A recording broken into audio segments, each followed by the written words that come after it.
the SNES. You can't spell Super Nintendo without super, and that's what a lot of its games were. But did you know you can't spell unripe tendons without Super Nintendo too? That doesn't make any sense, but neither do these, the worst SNES games of all time.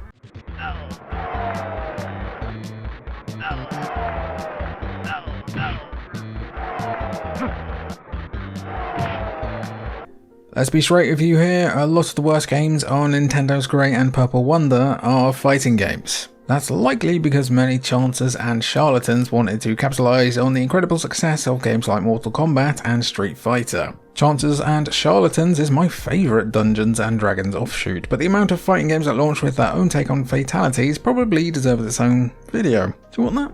Drop them down below. To give Pit Fighter some credit, it did the whole digitised photos of actors doing moves aesthetic 2 years before Mortal Kombat came along, but to take that credit away entirely, the SNES version of this game is widely considered to be among the worst video games of all time. Developed by Atari, Pit Fighter was considered to be a pretty successful arcade release, selling thousands of units across the world and was reportedly a top earner in those various regions. Equal parts beat 'em up and fighting game, players picked from one of 3 characters and punched, kicked and grappled their way through 15 matches, taking on various non-playable characters in the process. In arcades it was decent enough fun, but as was the case with the majority of the SNES's biggest disasters, the porting process left something lost in translation. The gameplay was more sluggish than a bunch of slugs cosplaying as Hans Moleman, the graphics were massively downgraded, and even the soundtrack was just a pale imitation. It's just proper plops. Comparing the two side by side, you'd barely recognise them as the same game. They really scored a double dribble rebound or whatever basketball.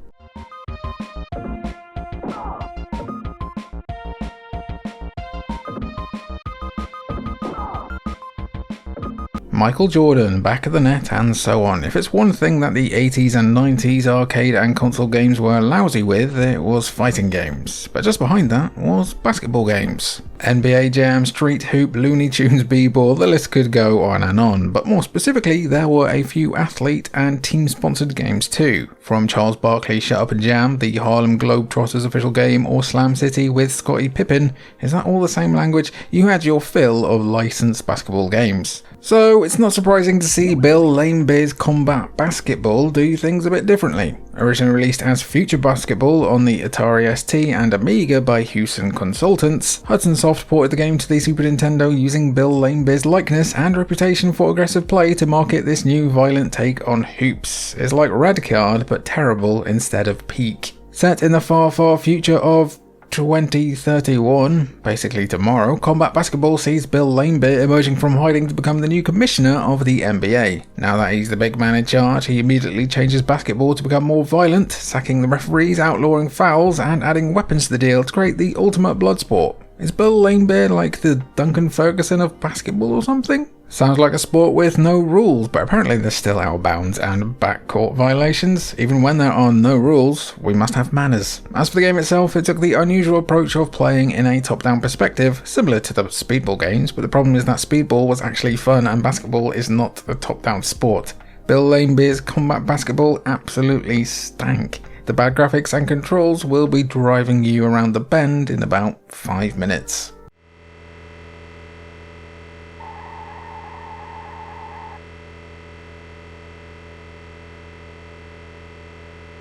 Another example of Atari trying to port a game to home consoles with about the same amount of success as a poorly made submersible investigating the Titanic, Race Drivin' was the sequel to arcade hit Hard Drivin'. Released in 1989 in arcades, Hard Drivin' was designed to be one of the first fully 3D driving games. It used polygons and a fully customised cabinet to simulate the driving experience. Much like Pit Fighter, Hard Drivin' was hailed as quite the commercial success when it came to the arcades. But once it came time for the console ports, particularly the Commodore 64, the home console processing power just didn't match up to what was available in the arcade. The C64 port in particular was considered among the worst games on the entire platform, which says a lot. Surely history wouldn't repeat itself a second time though for the same series? It would.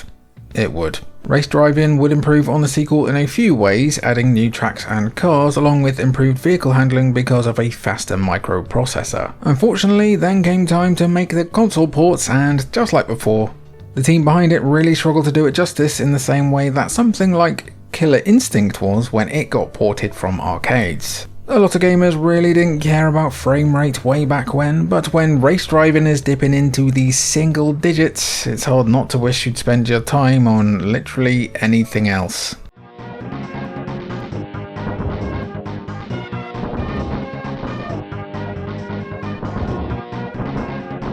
So you might not know that Jean-Claude Van Damme's Time Cop was actually based on a Dark Horse series of comics. You might also have forgotten completely about the Super Nintendo game that ties into the movie. You might also have simply just repressed any memory of this game's existence because it is so bad. Is the game bad because David Cage composed Time Cop's soundtrack? Well, no, not particularly. The whole thing is just kind of arse. Set after the events of the film, but without a digitized JCVD who was probably too busy modelling for Street Fighter the movie. The game, you follow the film's protagonist Max Walker and his impeccable mullet as you travel through time to try and stop the guy who created time travel. Sorry, Doc Brown, you must die. Like many licensed tie-ins of the 80s and 90s, Time Cop is terrible, and a large part of that is because controlling Max Walker feels like you're watching a giraffe navigate a frozen lake. All in all, the graphics look like arse, the game plays like arse, and the cartridge itself might even just stink like arse. Give it a sniff if you fancy. We're moving on to the next one. What a revolution in list-based videos.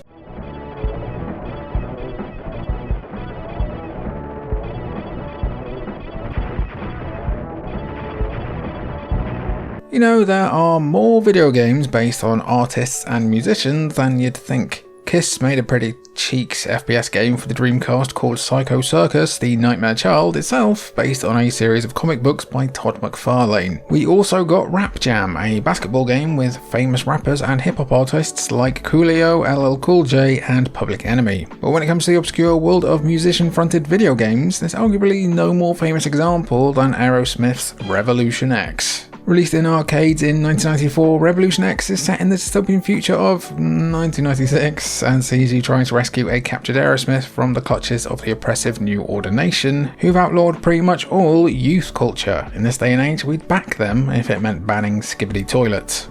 In that moment right there, I realised I am 1,000 years old. So yeah, this is another example of an arcade port losing its luster as it makes the transition to home console release, but it wasn't ever amazing in the arcade anyway. Revolution X suffered the same fate as other light gun games coming to console. It's just not as fun without the plastic gun, and then you kind of notice how simple the rest of it is. The soundtrack is arguably the best part, with bangers like Eat the Rich, Walk This Way and Sweet Emotion all included, but even those have been crushed down when brought to the SNES. Combine those with the sluggish control cursor and reduced visual quality, and you've got a game that's a real chore to play. What a bunch of balls, with a Z.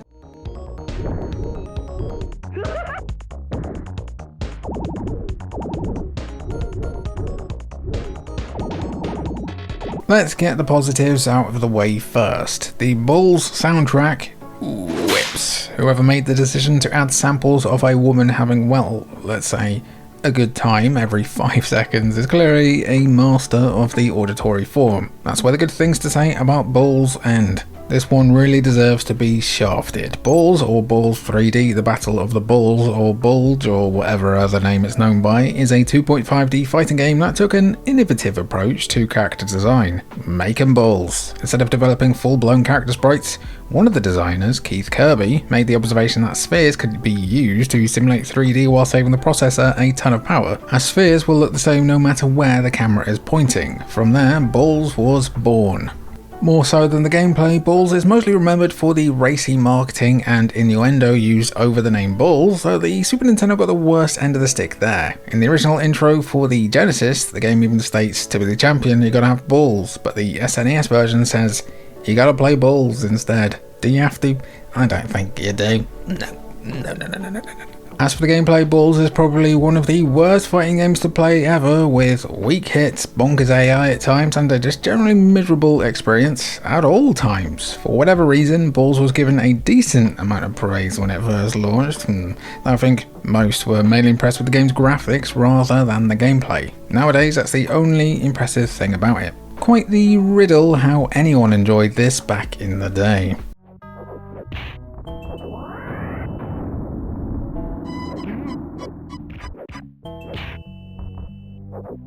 Batman Forever is a pretty abysmal take on what some consider to be an already pretty bad movie. I mean, I liked Batman Forever a lot when I was young, right? It's alright, it was fun.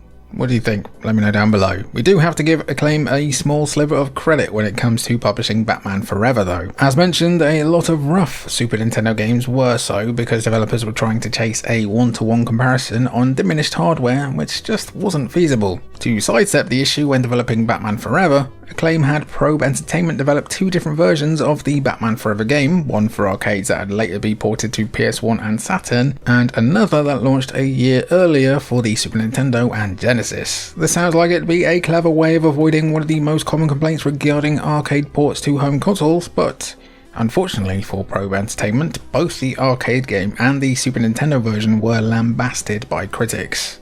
Most of the critics had problems with the actual gameplay, citing it as sluggish and unsatisfying, which is the last thing you want in a game about a superhero who's made their reputation on punching people in the face. For some in particular, the fact that there were other, better Batman games available on the Super Nintendo, such as The Adventures of Batman and Robin based on the animated series Warner Banger, made this attempt at the Cape Crusader feel less than ace.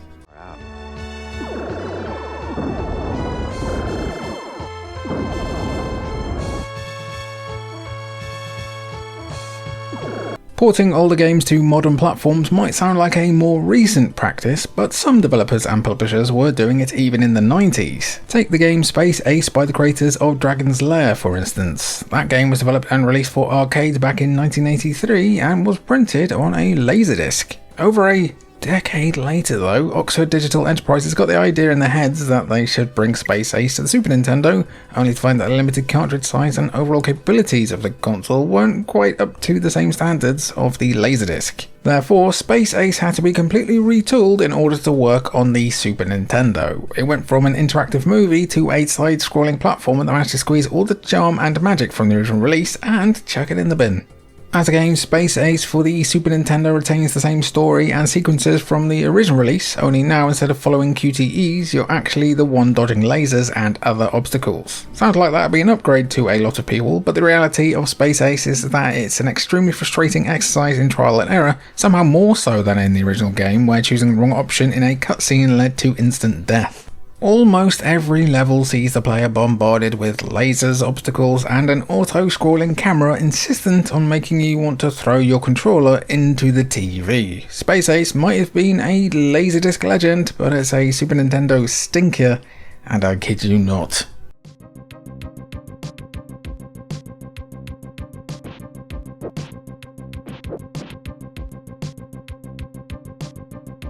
Has anyone here ever watched the film Bebe's Kids? Consider the film was considered a box office flop? Probably not, but you might be familiar with either the movie or the original stand-up routine from the late comedian Robin Harris. In the routine, a beleaguered Robin, in an attempt to impress his new girlfriend, agrees to accompany her and her son to Disney World, only to get saddled with the children of one of the girlfriend's friends. The film follows the same path, albeit with a license-free version of an amusement park, but was lambasted by the majority of critics. Surely game developers would be fools to try and make a video game version of this film 2 years after its release, right?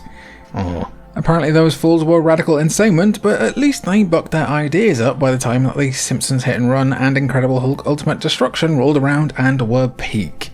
Ignore what they did later, just ignore that one. Controlling to the kids LaShawn or Khalil, you wander through several levels of Fun World, battering security guards, mascots and other members of staff, all in the course of basically demolishing the park, as is what happens in the film. Sure, they don't do it in the film by squaring up with everyone, but there's at least some accuracy here. Some. Still, Radical might have been better served turning Bebe's Kids into a text adventure game, as the beat-em-up gameplay feels about as quick as me when trying to figure out if I should get a hair transplant. It might grow back on its own, right? Maybe. Throw in some tanky enemies too, and you'll be tapping out before you even see the second level. Right, today's final game, sadly, isn't missing.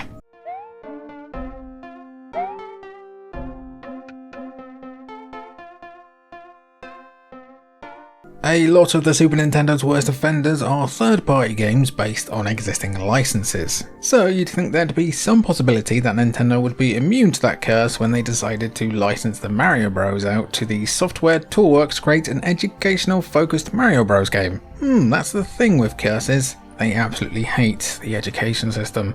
Released in 1993, Mario is Missing sees the plumber kidnapped by Bowser, who's decided to relocate to the real world, specifically a castle in Antarctica, and is planning to steal and sell the world's landmarks so he can buy hair dryers to melt the polar ice caps. Bonkers brilliant stuff. The game though is not brilliant. With Mario out of commission, it's the younger brother Luigi's time to shine in what was his first home console leading role.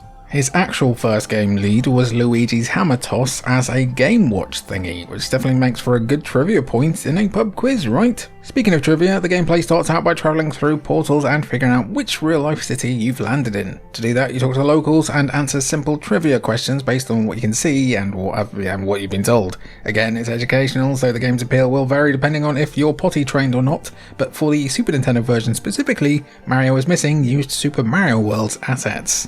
And yet, despite that, controlling the game during the very basic platforming sections felt plain awful, leaving many to feel like it lacked the proper Nintendo charm, or like it was just another Mario ripoff in a sea of them. It was just wearing the Mario Bros skin, which is more upsetting when you think about it. Are you gonna go missing for the outro? You better not. I'll be very upset. Basketball! I love lakes in Los Angeles, they're so wet.